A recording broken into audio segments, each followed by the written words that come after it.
میرے عزیزو، میرے بھائیو، کربلا ایک سبق ہے۔ کربلا صرف 10 دن رونے دھونے کے لیے نہیں ہے، ایک سبق ہے کہ اپنی زندگی کو اللہ رسول کے سامنے جھکا دو۔ گردنیں کٹنے کے لیے اللہ ہم سے نہیں مطالبہ کر رہا، وہ انہیں ہستیوں کے لیے تھا۔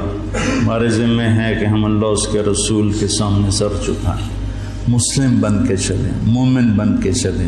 اللہ کے واسطے میرے بچوں، اگر میرے شاگرد ہو تو یہ دیوبندی اور یہ بریلوی یہ جھگڑے نکال دو، اپنے آپ کو مسلمان کرو، مسلمان۔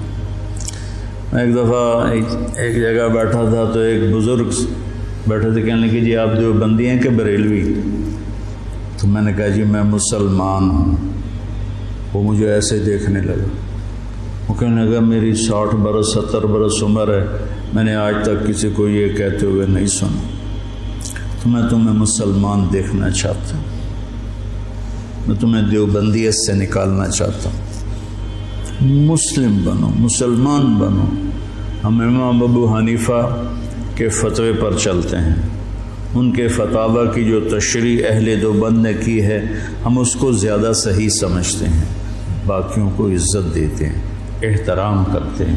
ہمارے سینے کھلے ہوئے ہیں سب کے لیے، ہم ہی حق پر ہیں اور ہم ہی جنتی ہیں، یہ عجب تمہارے اندر سے نکالنا چاہتا ہوں۔ کریم بادشاہ ہے، جس کو چاہے معاف کر دے، ہم ٹھیکیدار ہیں۔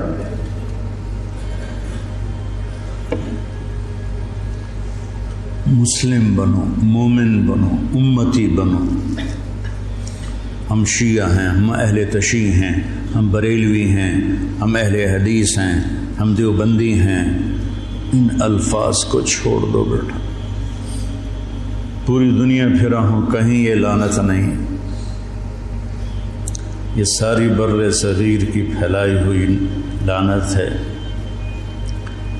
میں تمہیں چاہتا ہوں کہ تم ایک اچھے مسلمان بنو، کہیں بھی جاؤ۔ میری طرف سے ضروری نہیں کہ مدرسوں میں ہی پڑھانا ہے، اتنے مدرسے ہیں ہی نہیں۔ جس جگہ جاؤ بیٹا مسلم بن کے جاؤ، سب سے محبت کرو، سب سے دلوں کو صاف کرو، سب چیز۔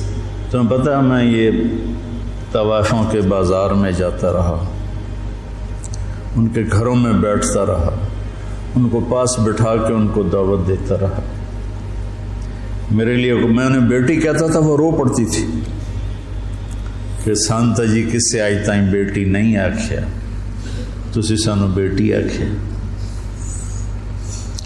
جب مجھے سٹنٹ پڑا اور میں گھر آیا تو ساری طوائفیں مجھے پوچھنے میرے ڈیرے پر آئیں، بری بری، ساری، بوڑھی جوان سب،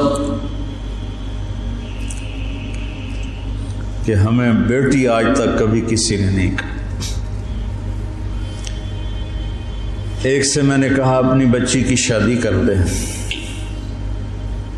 کہنے لگی آپ کو رشتہ تلاش کر کے دیں۔ میں نے کہا تو خود تلاش کر۔ کہ مولانا صاحب طوائف دے کوٹھے تے رشتہ لین کون ہوندا؟